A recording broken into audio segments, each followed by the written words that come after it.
วัยรุ่นชื่ออินเท่าแล้วพี่เอ้ยสั่ง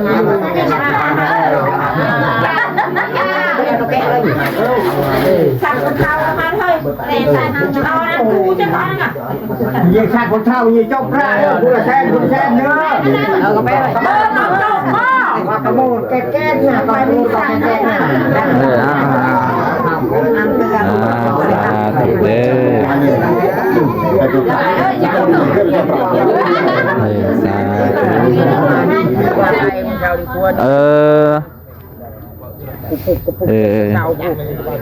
ยปาตัวอันนี้ค่ะนวลเพิ่นก็ได้อวยพรให้แม่เพชรแล้วเนาะอยู่ดีมีแห้งเจ็บอย่าได้ใครอย่ามีสุขภาพแข็งแรงเพิ่นก็ให้มั่งให้มีสีสุขร่ำรวยเงินทองเพิ่นน่ะให้ไหลมาเทมาคือกับสายน้ำเนาะแม่เนาะให้เป็นจิบอย่าจนสุขภาพนั่นแหละสิ่งสำคัญในสุขภาพเป็นแข็งแรงเด้อแม่เพชรเด้อสาธุโดย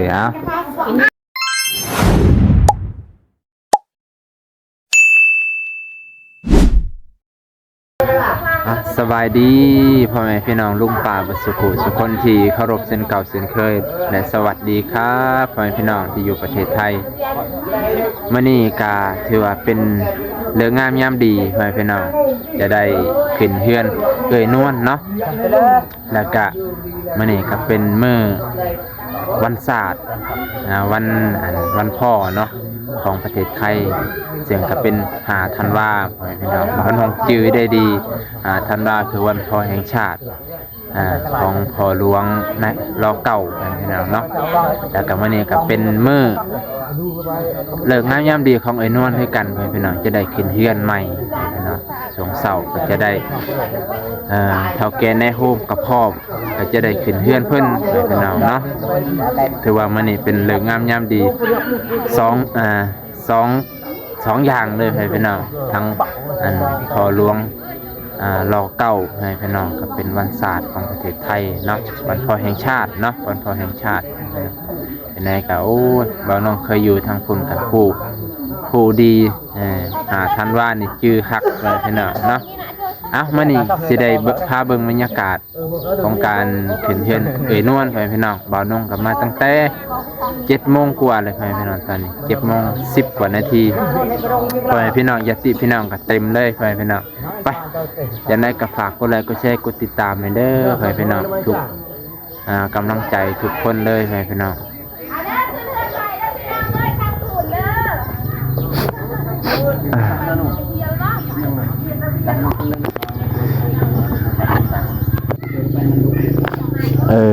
บรรยากาศช่วงเช้าญาติพี่น้องเฒ่าแก่ในโฮมเพิ่นก็มาหมดแล้วทางเทิงเนาะอันนี้ก็นายสร้างเพิ่นสบายดีตอนเช้าเด้เนาะขึ้นตอนเช้าแล้วเนาะไปสั่นเข้าแล้วบ่ทางเทิงนี่ไปขึ้นรถนะขออนุญาตบัตรคำให้พี่น้องอ้อมก่อนอ้อมKaruna hampir selok kan ada. Buat kedirungan, lama jumpa apa ya?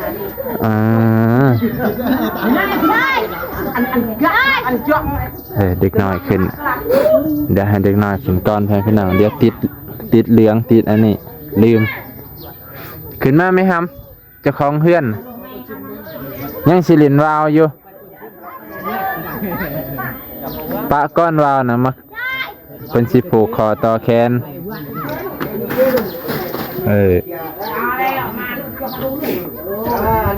โอ้เจ้าของเพื่อนมาเนี่ยสบายดีตอนเช้าโดยก็โอ้บอกสิบได้มานะไก่คันมากกับบ่ท่านบ่แซนว่ายังได้เมื่อวานนี่เพิ่นมาบ่มาเนี่ยมาหะเขาให้เฮ็ดก่อนลูกโอ้ให้เฮ็ดก่อนเลยดีไปขึ้นเทิงไป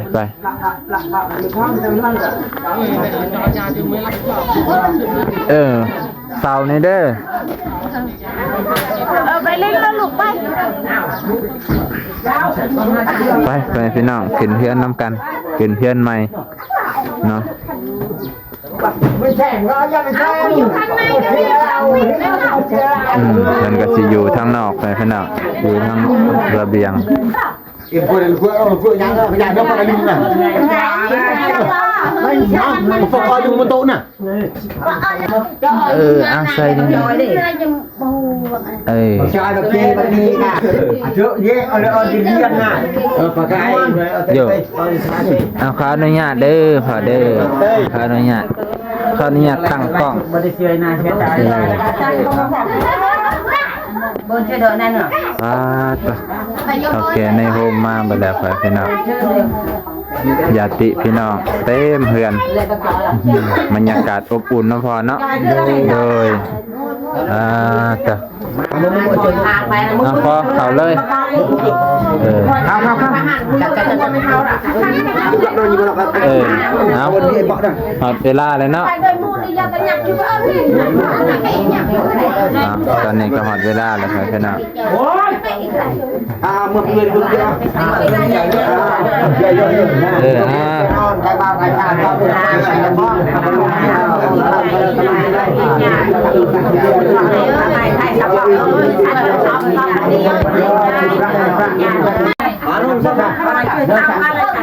แกเนี่ยสัตว์อะไรน้องๆว่ากันเขามาสัตว์อะไรน้องๆลูกกินจะถูกโอ้ยไม่ถึงกระไรตัวเตี้ยนั่นเองนะลงงา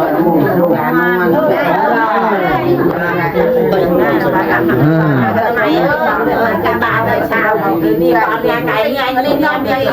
คนนั้นต้องเบอร์เนี่ยชัดนี่เด้อแรงนี่ไปชัดนี่เด้อ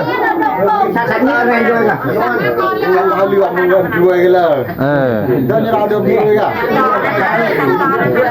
จอตาเราก็นอน นายจ้า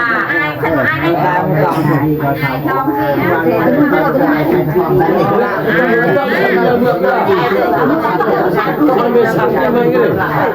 ฉันเดินชัดเนี่ย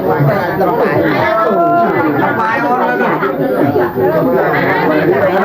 เห็นเด้อมันเยอะเป็นยากกับคุ้มเลยเจ้าที่เล่าเลยตัวแช่ง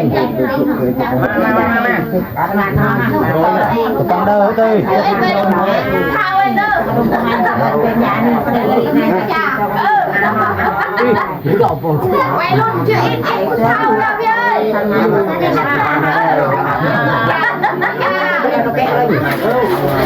่งข้าวมาเถอะแต่เอานะกูจะก้อนอ่ะยี่ชาติคนเท่ายี่เจ้าพระผู้ละแท่นผู้แท่นเนื้อเอากระเป๋าากระโมดแก้เนี่ยกระโมดแก้เนี่ย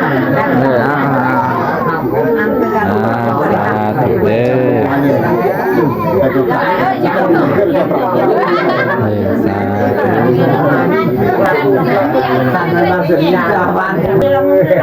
มาให้เยี่ยมไม่ได้เอาคูกันไหนมาอะไรเขาจอยมา งานชายเพียร์ชายเพียร์นอนเพลงมันเป็นที่เก่งเกินเรียนการกินน้ำเนื้อชัดตัวไก่ที่สุดไปเลยเป็นการแจ่มตาเบี้ยเป็นเหมือนกัน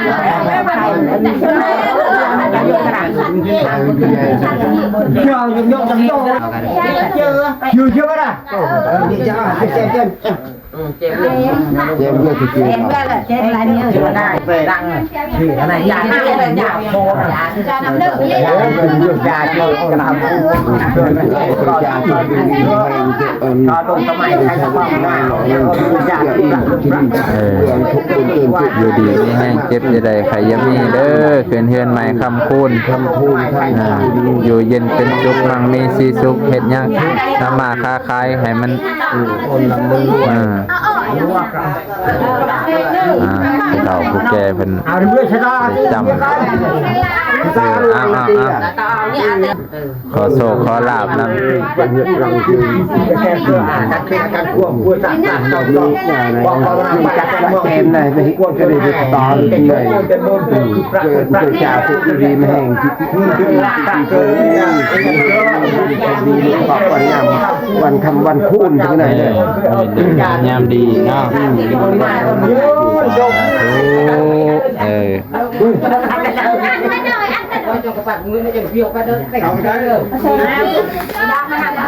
าพ่อแม่พี่น้องเพิ่นก็คือว่าถูกคอต่อแขนผู้หลักผู้เฒ่าผู้แก่เฒ่าแก่ในโฮมก็ได้ถูกคอต่อแขนเรียบร้อยพ่อแม่พี่น้องไม่ว่าเฮ็ดพิธีรวดเร็วทันใจ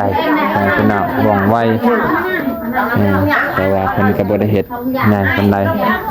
ถูกต้องอย่างแบบนี้แหละถูกต้องพ่อแม่พี่น้องแม่เพิ่นก็ต้องการแบบนี้บ่ต้องเฮ็ดใหญ่มันสิ้นเปลืองเฮาพ่อแม่พี่น้องนะพ่อแม่พี่น้องเพิ่นมานี่เพิ่นก็ถือติบข้าวไปติบข้าวมันพ่อแม่พี่น้องนะเป็นถือติบข้าวไปติบข้าวมันได้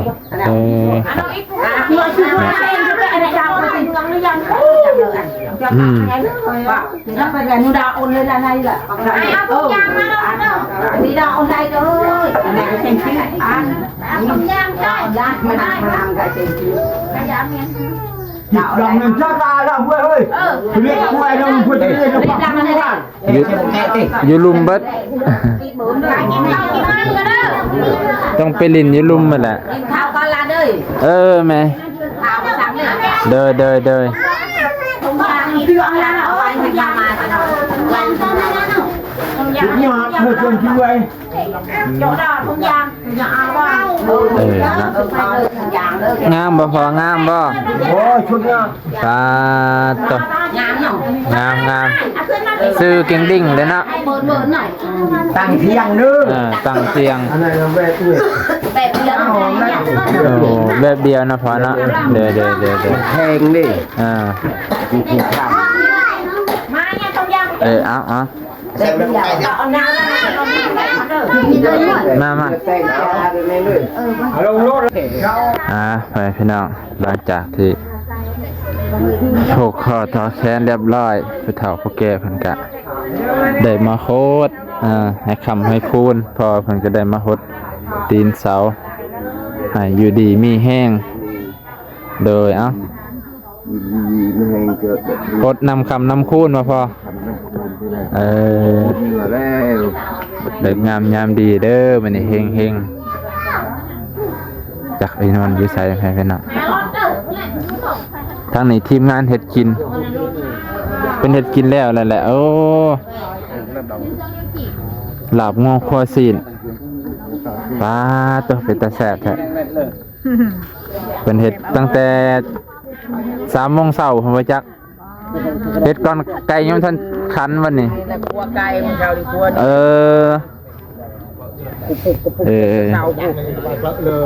ปลาตัว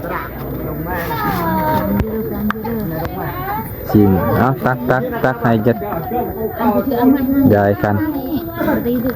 อันนี้หมูก็สิหมูเนาะแม่เนาะหมูเบิดไก่ฮักไก่ผูกแขนเมื่อกี้ไปกันนะตาตกนี่แหละญาติพี่น้องเพิ่นได้มาซอย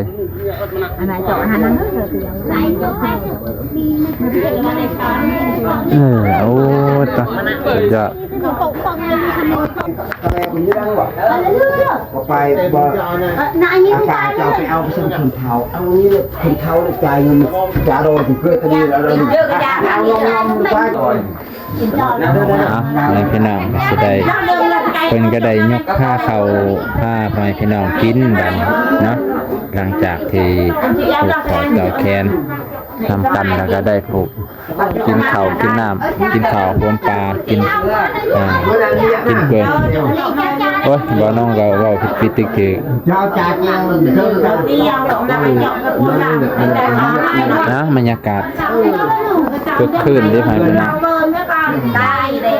เพิ่นสร้างเพิ่นกะพอสร้างเพิ่นก็จะไปเวียกแน่พี่น้องก็เลยสาวไปมานี่พอสร้างเพิ่นสิไปธุระ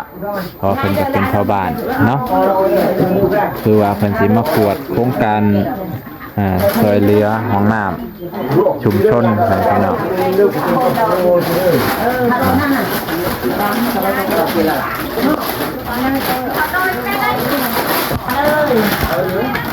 จบกะละลาวไก่เขาไปเลยนะเดี๋ยวให้บ่าวเขากินไปน้ำดังเดี๋ยวไปเลยนะ อย่าเช็งอย่าเช็ง บ่กินน้ำกันแล้วแม่ กินนี่นะ กินน้ำกันกินน้ำกัน เราเองบองหนึ่งรำพาเพิ่มกันให้เรียนในจ้าอันนี้อยากจ้าที่เราอันตะคำแพรจะไปเอายาจ้า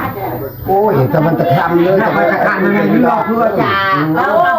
ว่าใครชอบแล้วจะพูดเจ้าลุงเจ้าลุงผู้ใหญ่นี่หมดใจละพูดเจ้าตัวเจ้าทำกันกินเลย จ้าไม่ได้กินอะไรก็ต้องกินอ่ะเริ่ม แต่กินเอาเสร็จกินน้ำกัน กินคนเดียวมันบริเซนเด้อเมื่ออะไรเด้อเขาด้วยนำคุณเอาจ้าจ้ามุดเยอะมุดในละบนเนี่ยอะไรคุณดิ้นจ้ามีผักยามีผ้า ไม่ต้องแก้วก็ได้ นี่เตียวกระบอกเลยนะ ปลาตัวกัน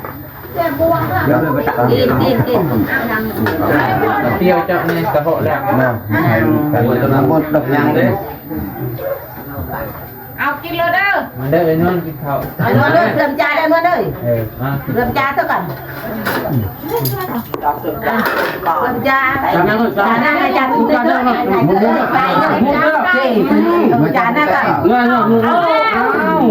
ตอนนี้คือละเดี๋ยวเลยทายพุ่งอ่อน ไปยังเล่นไหน ลุงลานหลานเลยลุงลานยาก เนี่ยลูกน้อยเนาะ คนใดลูกน้อยนี่ยากเด้อกินข้าวก็ยากเด้อ ไปใส่กันยาก ได้ อุ้มไว้แต่ลูกเขาแล้วเลยไปใช้แล้วเขาเรียนตะกี้กันแบบนั้น แบบเขาใหญ่ยังเขาไป เขาไม่มีผู้เอาเขามีพ่อแม่ค่ะ ทำยังได้แต่ก็ยังดอก มันจะเงากันแล้วลุงจ้าโดย มาเร็วมากินเร็วมาไก่ย่างนะบอยเนี่ยนั่นกินนะ เล่นไปดอก หลังจาก ฝันที่ได้ที่มาทำไมเบะระเบิดมันคือจะทำอะไร เป็นยัง ปากเราบาดเต็มหมดเราไปตี ทำไม่บ่ เราไปกินไก่ไปกินยังมึงเอา เราทำนี่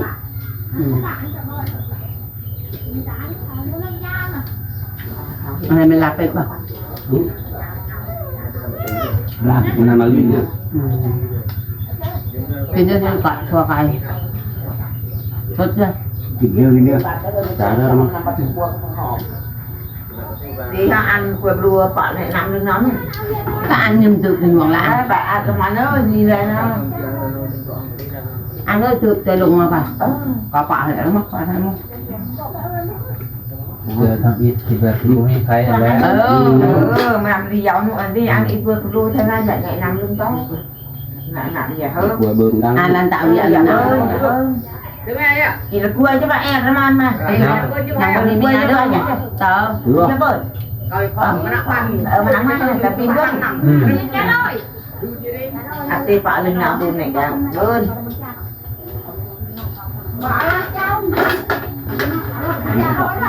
cha rồi mày ha hơn ha ở đây ở đây được là lên về thăm đây cả trời em em nhưng mà em lười em nó nặng nó hơi đuôi đuôi chân bịa bên này em đa năm con bạn thêm cái nó được là mua cha nó thôi vòng em nhiều lắm em đã cái bạn để ở trong đi chào bạn thấy liệp nó không như vậy quá chẳng có mấy cái em mới lục boy cho em về coi coi cái ta sao mình trai hay dạ như là Liệt thật ơi. Đã đấy thì trời. là gặp thằng đồn nhị đồ hai tràn gì rằng nhìn vào lại rồi nhìn vào giờ giá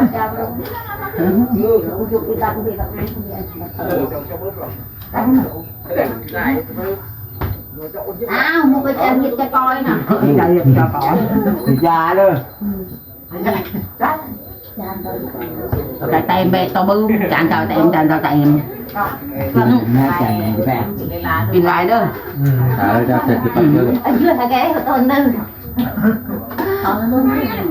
mà cá đó cho tỷ nó mắm đây cho bự tiền nào